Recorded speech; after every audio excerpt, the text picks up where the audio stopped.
Good morning, all of you. Myself, Dr. Ajit Kumar Surana, Assistant Professor in the Department of Physiotherapy, Suresh Gyanviar University. Today, we are discussing about a topic. First of all, the learning objectives of the. These are the learning objectives. First, we recognize the clinical presentation and describe the acute management of the subarachnoid hemorrhage. We recognize the subarachnoid hemorrhage and its clinical presentation, any clinical features its presentation, and we describe the acute management of the subarachnoid hemorrhage. Second, we recognize the clinical presentation and describe the acute management of the meningitis or encephalitis. Now, second one, any condition of the meningitis, encephalitis, we recognize its clinical features or its acute management for the meningitis or for the encephalitis.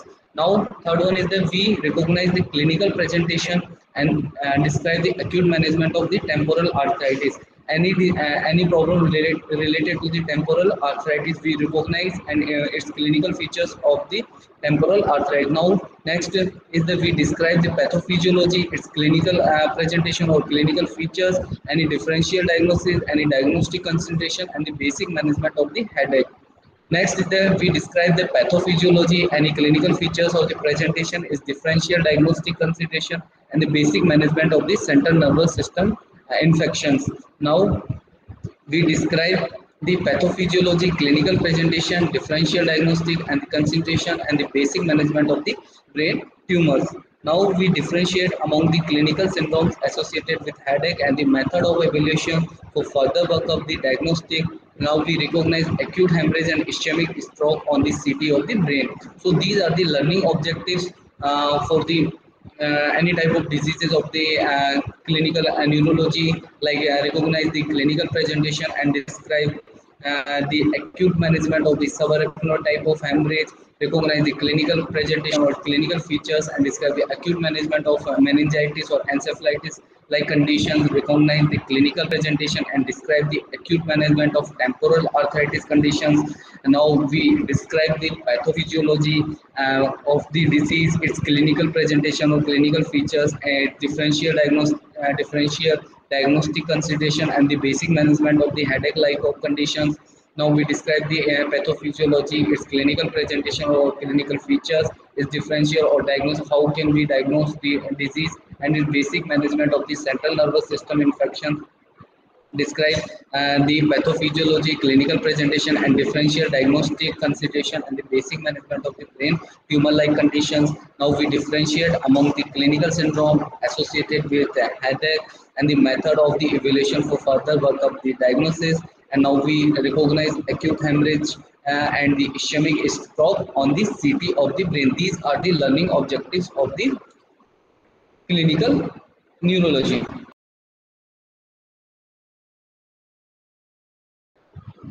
Okay, now Guillain-Barré syndrome. Guillain-Barré syndrome or Guillain-Barré syndrome.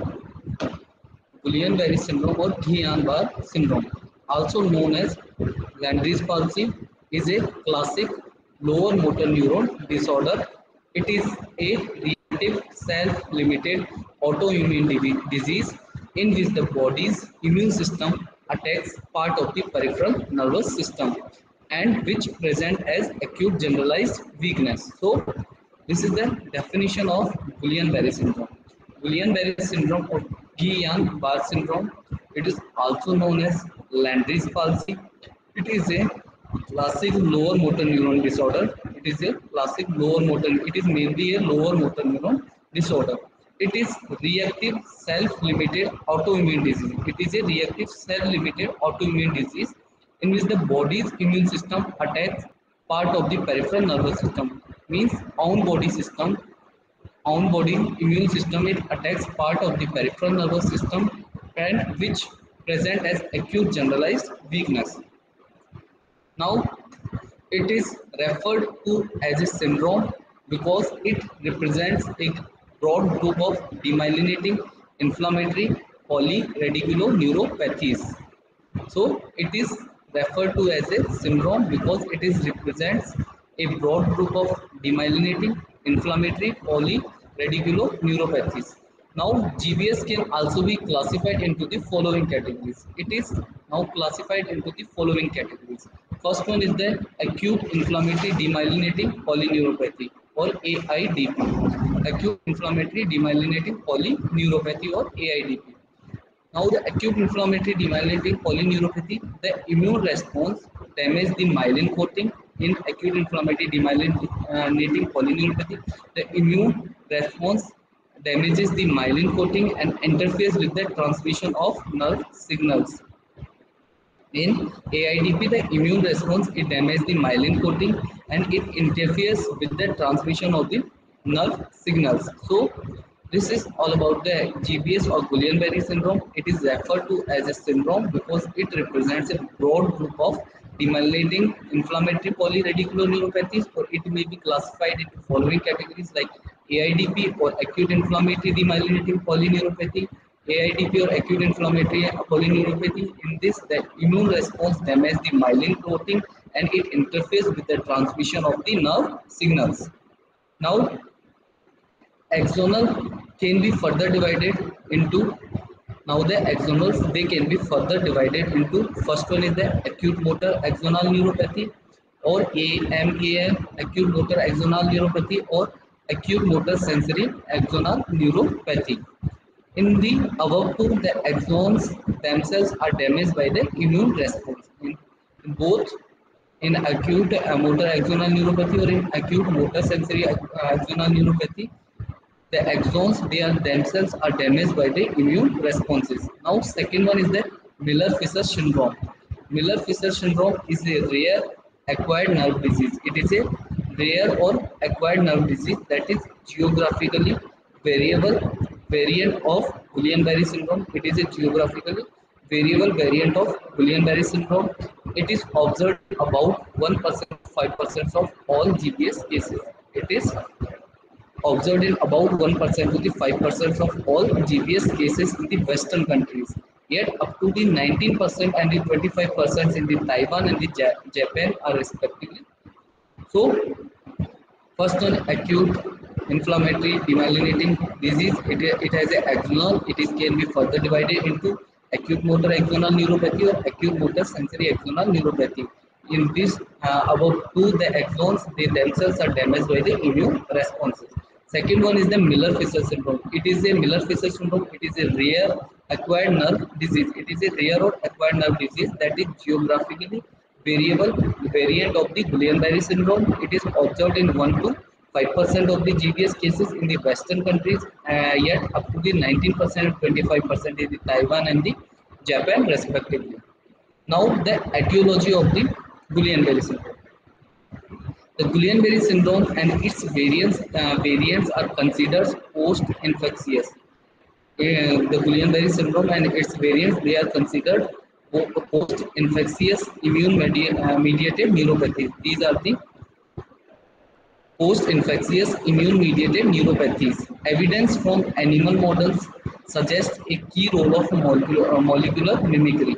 Now, the evidence from animal models, they suggest a key role of molecular mimicry.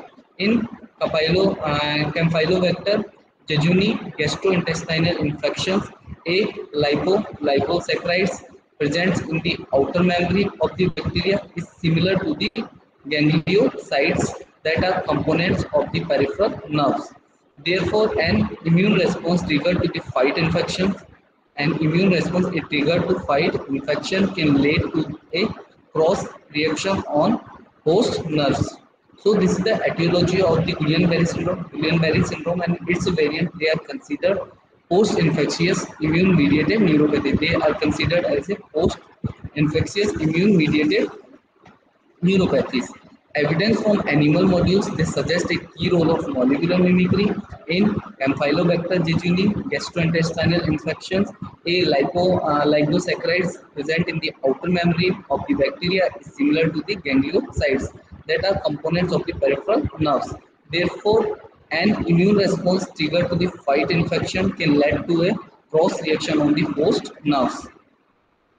Now, many infections have been linked with Guillain-Barré syndrome. Many infections they have been linked with the Guillain-Barré syndrome. The most common are the gastrointestinal or the respiratory illness. So, many infections they are linked with the Guillain-Barré syndrome. The most common are the gastrointestinal or the respiratory illness.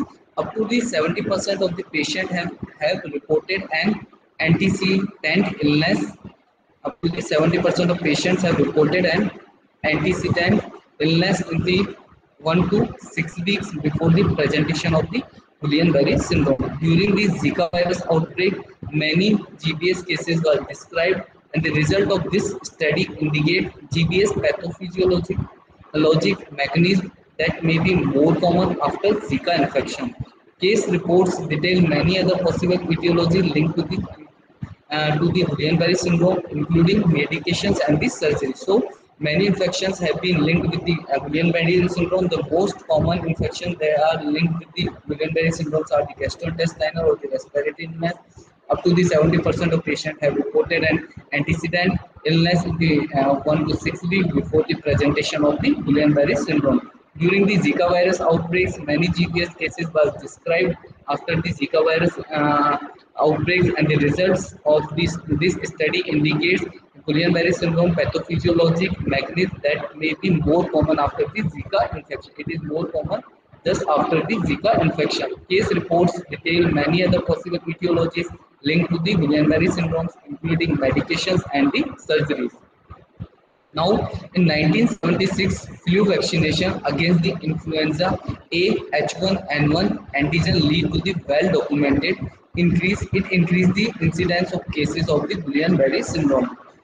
However, further surveillance data of flu vaccination in subsequent years have described only one additional case of the Guillain-Barré syndrome for every 1 million vacancies. Subsequent studies estimate that developing GBS after a flu infection is up to the 7 times more likely than the developing GBS after a vaccination. So, in 1976, flu vaccination against the influenza A H1N1 antigen lead to a well-documented increased incidence of the case of the Guillain-Barré syndrome. However, further surveillance data of the flu vaccination in subsequent years have described only one additional case of the Guillain-Barré syndrome for every 1 million vacancies. Subsequent studies estimate that the developing Guillain-Barré syndrome after a flu infection is up to the 7 times more likely than developing Guillain-Barré syndrome after a vaccination. Now, the pathophysiology of Guillain-Barré syndrome is very complex. Guillain-Barré syndrome is considered to be an autoimmune disease triggered by preceding bacterial or the viral infection. So, the pathophysiology of the Guillain-Barré syndrome is complex because Guillain-Barré syndrome is considered to be an autoimmune disease. It is considered to be an autoimmune disease triggered by preceding bacterial or viral infection. It is triggered by preceding bacterial or the viral infection like Campylobacter jejuni, cytomegalovirus, Epstein-Barr virus, and Mycoplasma pneumonia are the commonly identified antecedent pathogens. So, the pathophysiology of the Guillain-Barré syndrome it is very complex. Now, in the acute motor axonal neuropathy or AMAN form of the GBS, the infecting organisms probably share homologous epitopes to a components of the peripheral nerves or molecular mimicry, and therefore the immune response cross-react with the nerve causing axonal degeneration. The target molecule in the AMAN are likely to be the gangliosides GM1, GM1B, GD1A and GALMAC GD1A expressed on the motor axonema. In the acute inflammatory demyelinating polyneuropathies, formed immune system reaction against target epitopes in the Schwann cells or the myelin results in the demyelination. However, the exact target molecules in the case of AIDP have not yet been identified. So, in the acute motor axonal neuropathy form of the Guillain-Barré syndrome, the infecting organism probably share homologous epitopes to a components of the peripheral nerves. or molecular mimicry, and therefore the immune response cross-react with the nerves, causing axonal degeneration. The target molecules in the AMN are likely to be gangliosides like GM1, GM1B, GDAA, GD1A, and GAL-NAC. GD1A expressed on the motor axonema in the acute inflammatory demyelinating polyneuropathy form immune system reaction against target epitopes in Schwann cells or myelin results in the demyelination. However, the exact target molecules in the case of AITP have not yet been identified. The body's immune system begins to attack the body itself. The immune response causes a cross reaction with the neural tissue. When myelin sheath is destroyed, when the myelin sheath is destroyed, destruction is accompanied by inflammation. These acute inflammatory lesions are present within several days of the onset of the symptoms. The nerve conduction is slowed and may be blocked completely, even though the Schwann cells that produce myelin in the peripheral nervous system are destroyed. The axons are left intact in all but the most severe cases. After the 2 to 3 weeks of the demyelination, the Schwann cells begins to proliferate, inflammation subsides, and remyelination begins. So the body immune system, it begins to attack the body itself. The body immune system, it begins to attack the body itself. The immune responses cause a cross reaction with the neural tissue. When myelin is destroyed, destruction is accompanied by the inflammation. These acute inflammatory lesions are present within several days of the onset of the symptoms. Nerve conduction is slowed. Now the nerve conduction is slowed and may be blocked completely. Even though the Schwann cells that produce myelin in the peripheral nervous systems are destroyed, the axons are left intact in all but the most severe cases. After 2 to 3 weeks of the demyelination, the Schwann cells begins to proliferate, inflammation subsides, and the demyelination begins. While the GBS or Guillain-Barré syndrome is the most common cause of the acute paralysis, it is the most common cause of the acute paralysis. Exact pathogenesis is still unclear, but the exact pathogenesis, it is still unclear. The progression of the demyelination appears different in it appears different in AMAN types of Guillain-Barré syndrome versus AIDP type. It is progression of the demyelination, it is different in both AMAN type of the GBS versus the AIDP type. Nadir is the point of greatest severity and patient with AMN type such reach it earlier. NADL is the point of the greatest severity and the patient with AMN type reach it earlier. Now the epidemiology. First one is the incidence. The annual incidence of the Guillain-Barré syndrome in the USA is 1.2 to 3 per 1 lakh inhabitants. Annual incidence of the GBS in the USA is 1.2 to 3 per 1 lakh inhabitants. GBS has been reported throughout the world. Most studies shows annual incidence. Most studies show the annual incidence figures similar to those in the United States.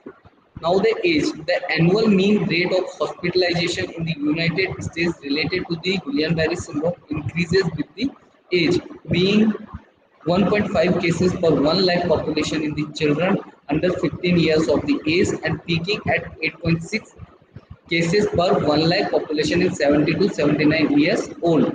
Gender, Guillain-Barré syndrome has a male to the female ratio is 1.5 to the 1.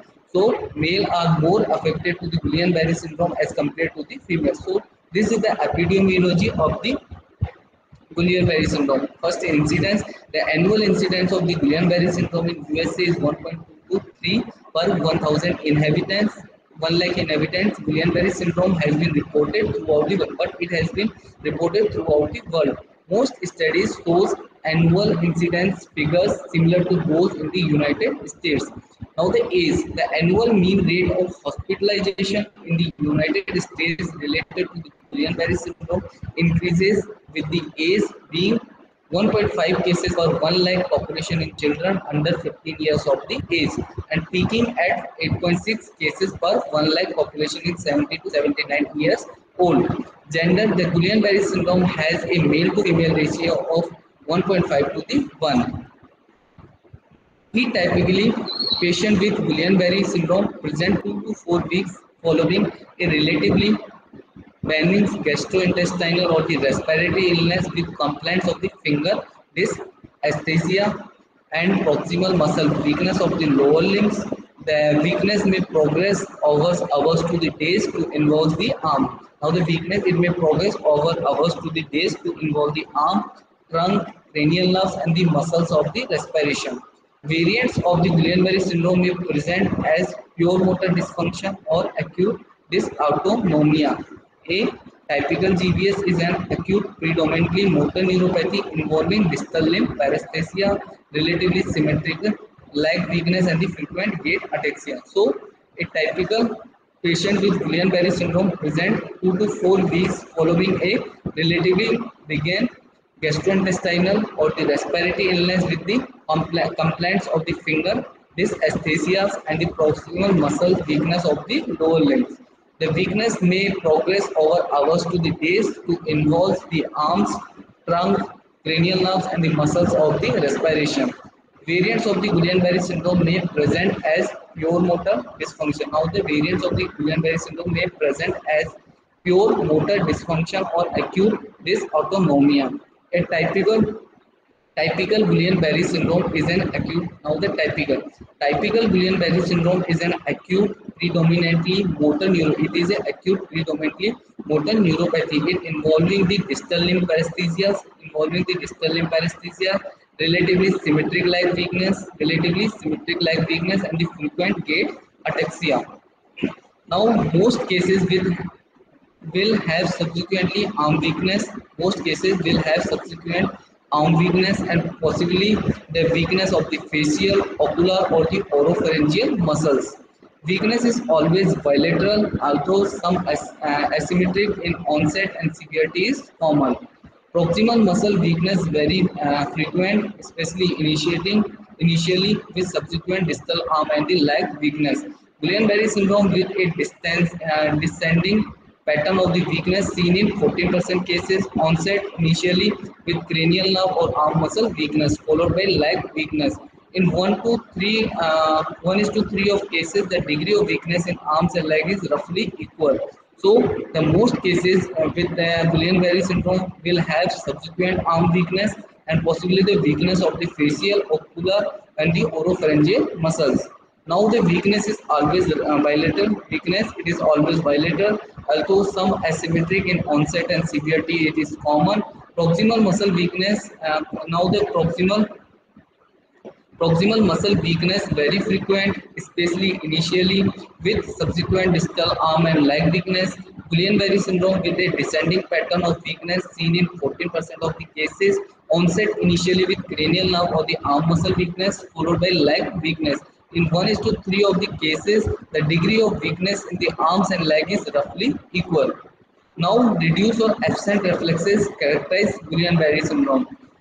Reduced or absent reflexes, they characterize the Guillain-Barré syndrome. Early loss of reflexes may be due to the dysynchronization. Now, the early loss of the reflexes, it may be due to the dysynchronization of the afferent impulses in reflex arc due to the non-uniform demyelination. About 70% of the patients present with loss of reflexes, less than 5% retained all reflexes during the illness. About 70% of the patients present with loss of reflexes, less than 5% retained all reflexes during the illness. The presence of intact reflexes should suggest an alternative diagnosis other than the Guillain-Barré syndrome. So, reduce or the absent reflex characteristics GBS. There is an early loss of reflexes may be due to this synchronization. Early loss of the reflexes, it may be due to the desynchronization of the afferent impulse in the reflex arc due to the non-uniform demyelination. About 70% of the patient present with loss of reflexes. About 70% of the patient present with loss of reflexes, less than 5% retained all reflexes during the illness. The presence of intact reflexes should suggest an alternative diagnosis other than the GBS. Now we are discussing about the sensory disturbance.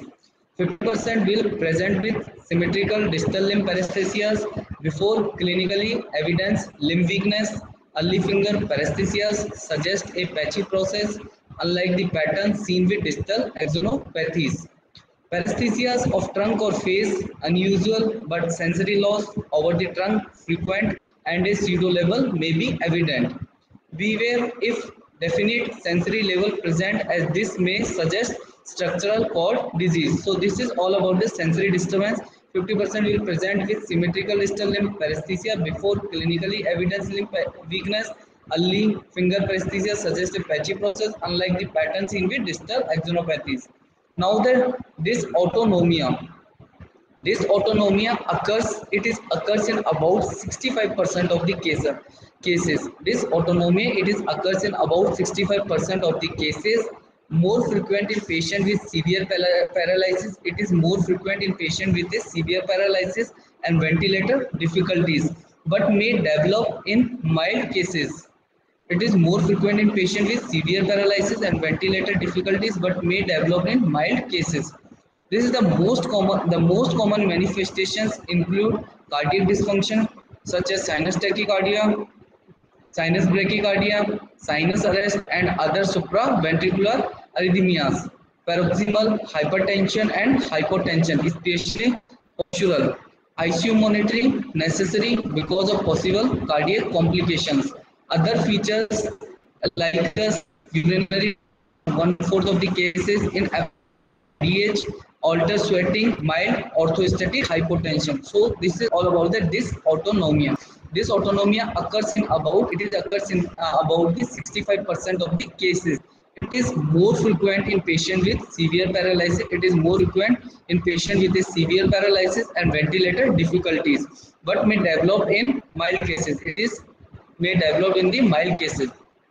It is the most common manifestations include cardiac dysfunction, includes the cardiac dysfunction such as tachycardia, sinus bradycardia, sinus arrest, and other supraventricular arrhythmias, paroxysmal hypertension, and the hypotension, especially postural.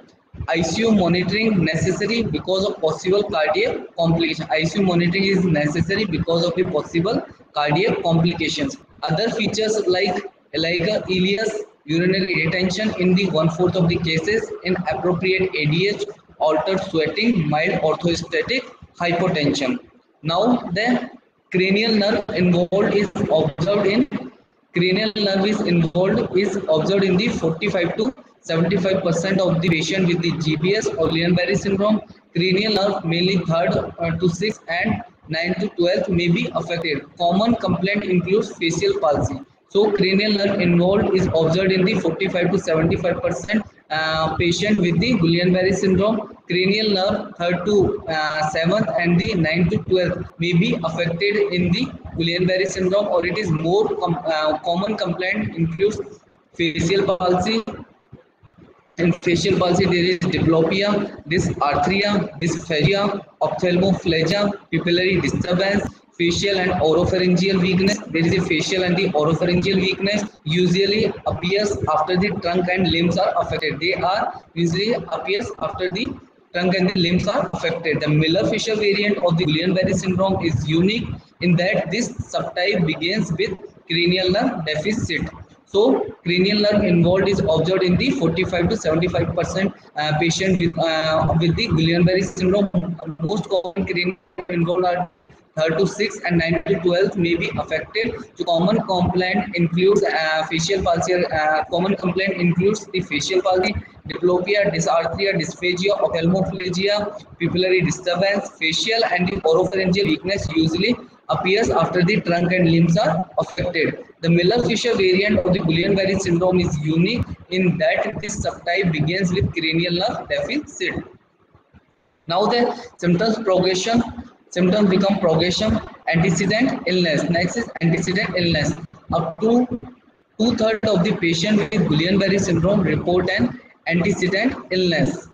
Up to two-thirds of the patient with Guillain-Barré syndrome report an antecedent illness or event 1 to 3 weeks prior to the onset of the weakness. 1 to 3 weeks prior to the onset of the weakness.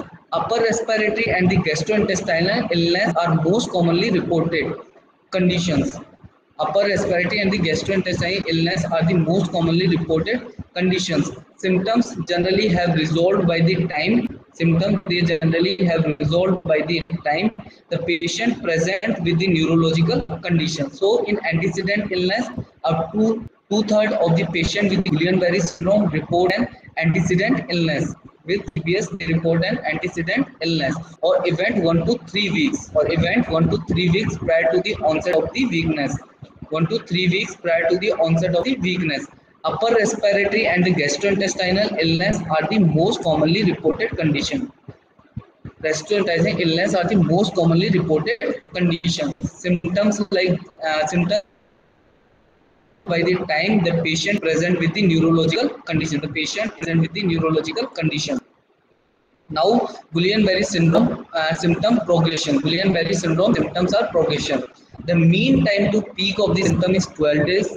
The mean time to peak of the symptom is 12 days from first neurological symptoms, with 98% of the patient reaching a peak by 4 weeks. So the mean time to peak of the symptom is 12 days from first neurological symptoms, with 98% of the patient reaching a peak by 4 weeks. A plateau phase of the persistent unchanging symptoms then ensue, followed days later by the gradual symptoms. Usually begin 2 to 4 weeks after the progression ceases. The mean time to clinical recovery is 200 days. So Guillain-Barré syndrome symptom progression. The mean time to peak of the symptom is 12 days. The mean time to peak of the symptom is 12 days from first neurological symptoms, with 98% of the patient reaching a peak by the 4 weeks. A plateau phase of the persistence unchanging symptoms then ensues, followed days later by the gradual symptom improvement. Recovery usually begins 2 to 4 weeks after the progression ceases. The mean time to clinical recovery is 200 days. Now the differential diagnosis of the Guillain-Barré syndrome. These are the acute peripheral neuropathies. These are the acute peripheral neuropathies like toxic. In toxic there is thallium, arsenic, lead, and hexane, organophosphate. In drugs there is amiodarone, perhexylene, gold, alcohol, porphyria, systemic vasculitis, poliomyelitis, diphtheria, tick paralysis, critical illness, polyneuropathies. These are the differential diagnosis. Differential diagnosis. First is acute peripheral neuropathy. Peripheral neuropathy, there is toxic like thallium, arsenic, lead, and hexane, organophosphate. Drugs like amiodarone, perhexylene, gold, alcohol, porphyria, systemic vasculitis, poliomyelitis, diphtheria, tick paralysis, or critical illness, polyneuropathy. Now the disorder of the neuromuscular transmissions. Disorders of the neuromuscular transmission are the botulism or the myasthenia gravis. These are the disorder of the neuromuscular transmission. Central nervous system. Now second one is the central nervous system disorders. Central nervous system disorders are the basilar artery occlusion or acute cervical transverse myelitis. Basilar artery occlusion or acute cervical transverse myelitis. These are the central nervous system disorders. Basilar artery occlusion or the acute cervical transverse myelitis. So these are the disorder of the neuromuscular transmission. In disorder of the neuromuscular transmission, there is botulism and myasthenia gravis. Central nervous system disorder, there is basilar artery occlusion or the acute cervical transverse myelitis. Now the diagnostic procedure. Diagnostic procedure include the first is the cerebrospinal fluid investigation, CSF fluid investigation of the cerebrospinal fluid. It will elevate at some stage of the illness.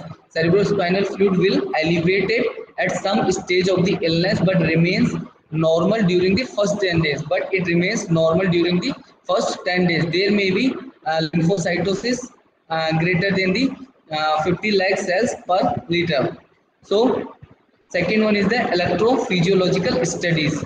It includes electrophysiological studies includes nerve conduction studies and electromyography. They are normal in the early stage but show typical changes after a week. In the early stage but show typical changes after a week or so, with conduction block and the multifocal motor slowing, sometimes most evident proximally as delayed F waves. So These are the diagnostic procedures. Diagnostic procedure includes the first one is the cerebrospinal fluid investigation. It will elevate cerebrospinal fluid investigation. It will elevate at some stage of the illness, but it remains normal during the first 10 days. There may be lymphocytosis. Second one is the electrophysiological studies. Electrophysiological studies includes nerve conduction studies and electromyography. They are normal in the early stage but show typical changes after a week or so with conduction block and the multifocal motor slowing. Sometimes most evidence proximally as delayed F waves. Now, the further investigative procedures can be undertaken to identify an underlying causes. For example, further investigative procedures can be undertaken to identify an underlying cause. For example, like chest X-ray, stool culture, and appropriate immunological tests. Stool culture, appropriate immunological tests to rule out the presence of cytomegalovirus or the mycoplasma. Second is antibodies to the ganglionicytes GQ1B for Miller-Fisher variant. So these are the further investigative procedure can be undertaken to identify an underlying causes like chest X-ray, stool culture, and the appropriate immunological test to rule out the presence of the cytomegalovirus or the mycoplasma. Second one is the antibodies to the ganglioside GQ1B for Miller-Fisher variant. Now, next one is the MRI or magnetic resonance imaging. Next is the lumbar puncture. That is most but not all. Most but not all patients with Guillain-Barré syndrome have an elevated cerebrospinal fluid protein level. It is more than 400 mg per liter with normal CSF cell counts. Elevated or rising protein level on series lumbar punctures and 10 or fewer mononuclear cells. MM3 strongly support the diagnosis. So next investigations are the MRI and lumbar puncture. In lumbar puncture, it is most but not all patients with the Guillain-Barré syndrome have an elevated cerebrospinal fluid protein level with more than 400 mg per liter with normal CSF cell counts, elevated or rising protein levels on series lumbar punctures and 10 or fewer mononuclear cells. That is MM3 strongly support the diagnosis. Now the prognosis of the Guillain-Barré syndrome. Guillain-Barré syndrome can be devastating disorder. Guillain-Barré syndrome can be a devastating disorder because of a sudden and unexpected onset. It is a most devastating disorder because it is a sudden and unexpected onset. In addition, recovery is not necessary quickly. The recovery is not necessary quickly. As noted above, the patient usually reach the point of greatest weakness. As noted above, the patient usually reach the point of greatest weakness or paralysis days or weeks after the first symptoms occurs. Symptoms then stabilize at this level for a period of days. Symptoms then stabilize at this level for a period of days, weeks, or sometimes months. The recovery period may be as little as a few weeks or as long as few years. The recovery period it may be little as a few weeks or as long as a few years. About 30% of those with Guillain-Barré, about 30% of patients with those with Guillain-Barré syndrome still have a residual weakness after 3 days. About 3% may suffer a relapse of muscle weakness and tingling sensation many years after the initial attack. So this is the prognosis of the Guillain-Barré syndrome. Guillain-Barré syndrome can be a devastating disorder because of its sudden and unexpected onset. In addition, recovery is not necessarily quick. The recovery is not necessarily quick. As noted above, patient usually reach the point of greatest weakness or the paralysis. As noted above, the patients usually reach the point of greatest weakness or paralysis days or weeks after the first symptoms occurs. Symptoms then stabilize at this level for a period of days, weeks, or sometimes months. The recovery period may be as little as a few weeks or as long as a few years. About 30% of those with Guillain-Barré still have a residual weakness after 3 years. About 3% may suffer a relapse of muscle weakness and tingling sensation many years after the initial attack. Guillain-Barré syndrome patient face not only physical difficulties. Now the Guillain-Barré syndrome patient not only face physical deformities but emotionally painful periods as well.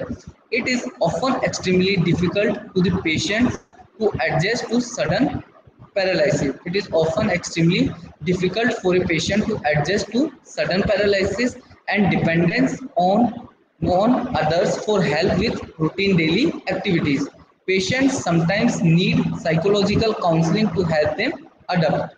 So, Guillain-Barré syndrome patients face not only physical difficulties. Guillain-Barré syndrome patients they not face only physical difficulties but emotional painful periods as well. It is often extremely difficult. It is often extremely difficult for patient to adjust to this sudden paralysis and dependence on others for help with routine daily activities. Patients sometimes need psychological counseling to help them adapt.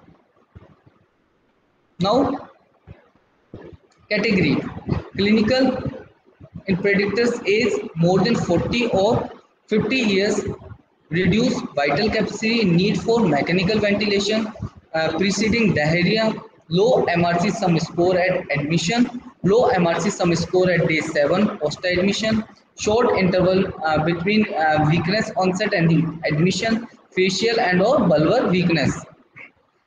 Electrophysiological in excitable nerves low summated distal compounds muscle action potential is less than 20% of lower limits of normal. Biologically none of definite value, more confirmatory studies required. Now the management. There is no known cure for Guillain-Barré syndrome. There is no known cure for the Guillain-Barré syndrome. However, there are therapies that lessen the severity of the illness and accelerate the recovery in the most patient.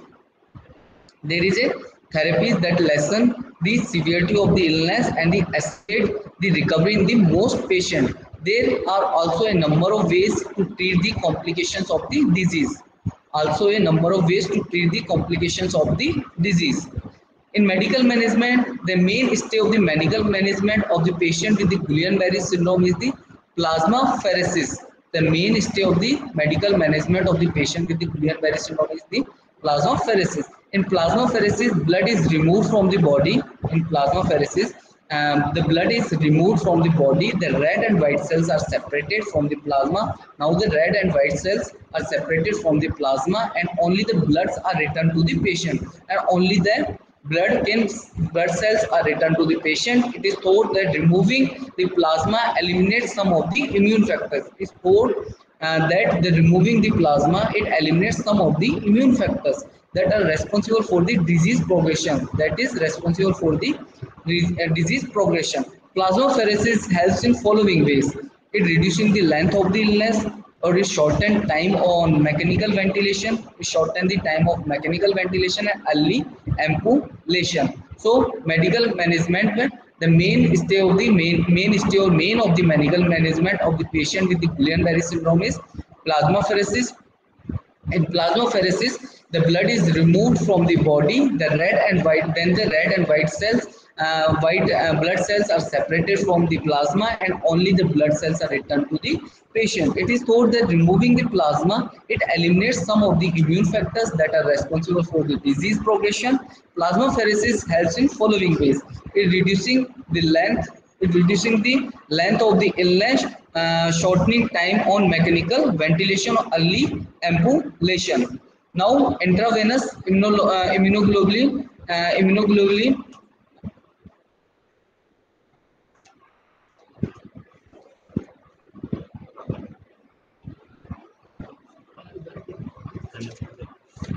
Intravenous immunoglobulins like IVIG immunoglobulins are given intravenously, which shows a positive impact on the speed of the recovery. Immunoglobulins they are given intravenously, which shows a positive impact on the speed of recovery, but it has been shown to be less effective than the plasmapheresis. Second one is the intravenous immunoglobulins. Intravenous immunoglobulins or IVIG. immunoglobulins are given intravenously. They are immunoglobulins. They are given intravenously, which shows a positive impact. It shows a positive impact on the speed of the recovery. It shows a positive impact on the speed of the recovery, but it has been shown to be less effective than the plasma pheresis. It is show to the less effective than the plasma pheresis. So these are the two medical therapies for the Guillain-Barré syndrome. First one is the plasma pheresis. In plasma pheresis, we separate the white blood cells and red blood cells from the plasma. Then introduce the red cells, introduce the blood cells again into the body. And second one is the intravenous immunoglobulins. Intravenous immunoglobulin, IVIG. In intravenous immunoglobulin, they are given intravenously, which show a positive impact on the speed of the recovery, but it has been shown to be less effective than the plasma pheresis. Further medical management can be done according to symptoms and the complication. Now the further medical management, it can be done according to the symptoms and the complications, like supportive care. In supportive there is ICU monitoring. ICU monitoring, basic medical management often determines mortality and the morbidity. Second one is the ventilatory support. Ventilatory support, there is atelectasis, leads to the hypoxia, hypercaribia. Later finding arterial blood gases may be misleading. Vidal capacity, tidal volume, and the negative inspiratory force are the best indicators of the diaphragmatic functions. Progressive decline of these functions indicate an impending need of ventilatory assistance. Mechanical ventilation usually require if VC drop below about 40 mm per Hg.